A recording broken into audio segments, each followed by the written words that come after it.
So Will Thomas, who you may know, Baltimore area, went to George Mason, Final Four. I played against him last year. Yep. So legendary career, friend of our podcast. He's always been great, always been accommodating with his time multiple times.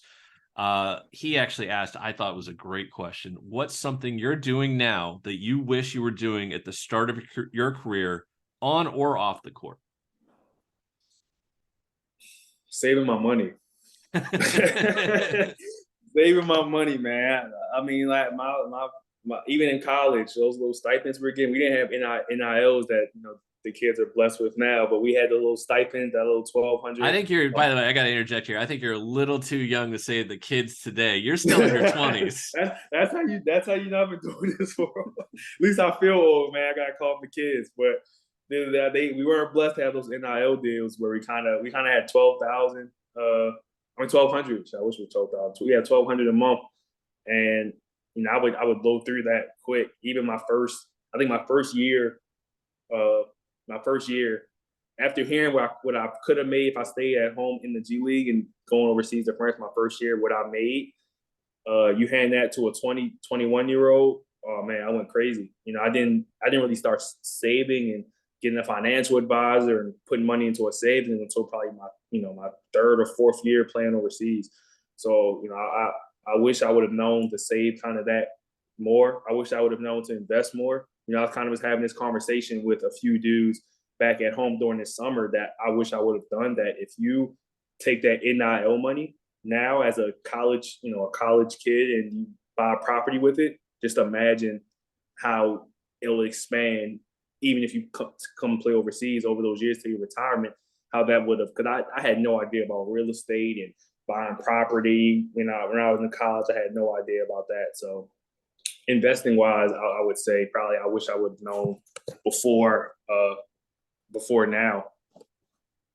So that's off the court. And I'm going to see if I can get you to say something about on the court. What's something on the court that you wish you would have done basically earlier at the start of your career? On the court, I guess this kind of counts as on the court, but taking care of my body. I wish I would have known that now, man. My knees, and I'm 29, and my knees, they hurt, man. I had a surgery done about 2 years ago, kind of like a cleanup surgery for my knee cartilage.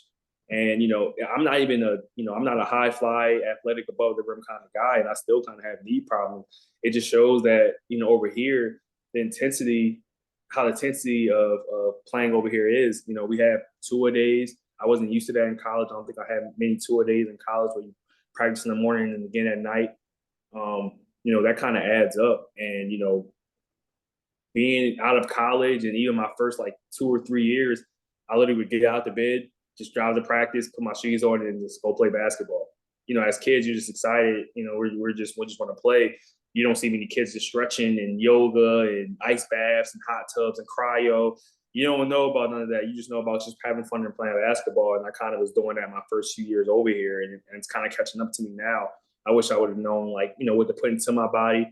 We had that fast metabolism when we were younger, so we could eat McDonald's, after a game, before a game, and not gain weight. Now, my stomach hurts when I eat that kind of stuff, or, you feel it the next morning. So just taking care of my body, stretching, yoga, recovery, Normatec. I didn't know any of that kind of things. So I would just, after I was done basketball, I would just go home, lay it on down, and that was it. That was kind of my recovery, was just sleeping. Obviously, that's a good recovery, but I didn't. Now, I can show you now. I got a Theragun right there, my Normatec's in my room. I got an ice bag in the freezer right now. So I got a bunch of stuff right now. Hello, and thanks for watching. Be sure to give the video a like, and you can watch more videos over here. You can also click subscribe over here, so you're notified when we have new content here on Expat Hoops.